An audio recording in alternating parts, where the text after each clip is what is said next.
kwa ajili ya huo utisho, kuziondoa roho zinazokuzuia ili wewe ufanye biashara, ili wewe upate faida, ili wewe umiliki, ili wewe biashara ikue, ili wewe uongezeke. Haleluya. Mungu anatumia nini? Mungu anatumia nyayo za miguu. Anatumia nyayo za miguu. Haleluya. Ndicho alichokifanya na Yordani. Wakati makuhani wanapita, Yordani ikatindika.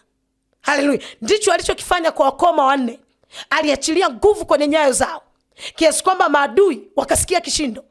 Walivyosikia kishindo wakakimbia, wakaacha nyara. Sijui unaelewa jinsi mfumo uliopo wa kiroho.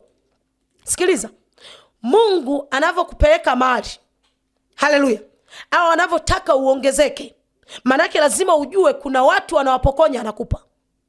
Haleluya. Anapokuinua, manake kuna watu wanashuka anakuinua. Haleluya. Ndivyo mfumo wa Mungu ulivyo. Bwana Yesu asifiwe.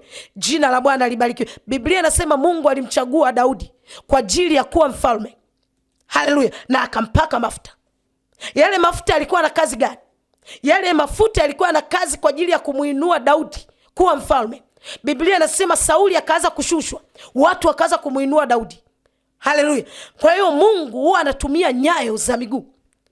Kwenye nyayo kuna nguvu, ambaye nguvu kazi yake ni kukusaidia kuachilia utisho, kuhakikisha hakuna zuio lolote la kiroho ambalo linakuzuia usisonge mbele, ambalo litasimama kukuzuia usikae kwenye ndoa.